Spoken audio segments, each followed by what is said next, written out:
The Lake Anjikuni Disappearance. A whole village vanished overnight, and no one knows why. In November of 1930, a trapper walked into a remote village in northern Canada and found every single person gone. Not missing, not hiding. Gone. There were no signs of struggle, no blood, no weapons left behind, no evidence of panic. Just silence, stretching across the frozen land. Meals sat untouched, as if someone had stepped away mid-bite. Clothing remained neatly placed inside shelters. Tools, essential for survival, were left where they should never have been abandoned. Outside, the wind whispered through empty structures, and the sled dogs lay dead in the snow, still tied to their posts, starved, forgotten. And then, something even more disturbing. The graves, opened, empty, no bodies, no explanation, no answers. This is the story of one of the most chilling disappearances ever reported. At Lake Anjikuni, a place where something happened, and no one has ever truly explained what. Part 1. The Isolated North. Far beyond the reach of cities, beyond roads, beyond the comfort of modern life, lies the vast frozen wilderness of northern Canada. A landscape defined by extremes, endless snowfields, jagged mountains, frozen lakes stretching into the horizon. In winter, temperatures plunge to deadly levels. The sun disappears early, and the nights feel longer than they should. This is not a place where mistakes are forgiven. It is a place where survival depends on discipline, routine, and community. Near the shores of Lake Anjikuni, a small Inuit settlement once stood. A quiet, functioning village. Not large, but stable. Families lived together, relying on one another for warmth, food, and protection. Every day followed a rhythm: hunting, preparing meals, maintaining shelter, caring for animals. There was structure, order, normalcy. Nothing about the village suggested danger. Nothing suggested that, one day, it would simply cease to exist. Part 2. The Trapper. A man named Joe LaBelle traveled these lands regularly. He was experienced, familiar with the terrain, familiar with the people. He had visited this village before, shared their warmth, their food, their company. So when he approached the settlement again in November of 1930, he expected the same welcome. But something felt wrong before he even arrived. There was no smoke rising into the cold air, no distant movement, no sound carried by the wind. As he stepped closer, the silence deepened. He entered the village and immediately knew something wasn't right. Part 3. A village frozen in time.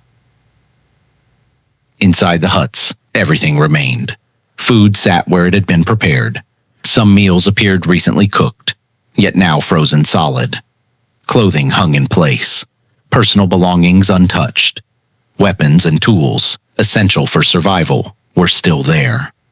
Nothing had been taken, nothing packed, nothing disturbed. It didn't look like people had fled. It looked like they had simply stopped existing. Then came the detail that made the situation even more disturbing.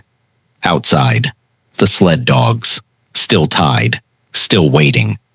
But they had starved to death, in a place where dogs were vital to survival. This was unthinkable. No one abandons their dogs, not in the Arctic, not unless something prevented them from returning. Part 4. The Graves. Near the edge of the settlement lay a burial ground, a place meant for rest, for respect, for closure. But what LaBelle found there violated all of that. The graves had been opened, not scattered, not damaged by animals, but deliberately disturbed, carefully, intentionally. And inside them, nothing. No bodies, no remains, no explanation. It suggested something deliberate, something methodical, something that didn't belong. Part 5. The Report. Shaken, Label left the village as quickly as he could. He traveled to the nearest telegraph station and sent a report. Authorities were notified. Eventually, the Royal Canadian Mounted Police responded. Officers arrived at the scene. They examined the area carefully, and what they found only deepened the mystery. No footprints leading away from the village, no signs of a struggle, no evidence of violence, no indication of where anyone had gone. It was as if the entire population had vanished, without leaving a trace behind them. If you're drawn to real mysteries like this, cases that still don't have answers, make sure to subscribe, because what comes next only gets stranger. Part 6. Theories begin. Over time, theories began to emerge. Attempts to explain what logic couldn't. Mass migration. Perhaps the villagers left in search of food. A harsh winter could have forced them to relocate. But if that were true, why leave supplies behind? Why abandon the dogs? Why were there no tracks? Natural disaster. Maybe something sudden forced them out. A storm, cracking ice, extreme conditions. But again, no signs, no evidence, nothing to suggest a disaster occurred. Disease or panic. Could fear have driven them away? A sudden illness spreading through the village. But then, why dig up graves? Why leave essential survival items behind? Why vanish without a trace? Supernatural explanations. Some accounts describe strange lights in the sky, unusual phenomena over the lake, something unexplained, something not fully understood. But whether these accounts are truth or imagination remains unclear. Part 7. The possibility of a hoax. There is another possibility, one that complicates everything, that the story itself may not be entirely accurate. Some historians question the details, suggesting exaggeration or misreporting. The RCMP later stated they had no official record confirming the full version of events, which raises a question. Did the entire village truly vanish? Or did the story grow over time into something larger than reality? But even if exaggerated, something happened, because stories like this don't emerge from nothing.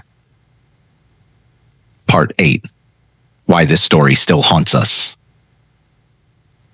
This story endures because it taps into something deeper, the fear of the unknown, the idea that entire groups of people can disappear without explanation.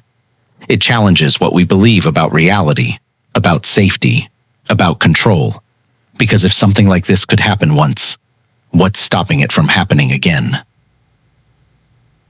If this story stayed with you, share it, because the more people who hear it, the less likely it is to be forgotten.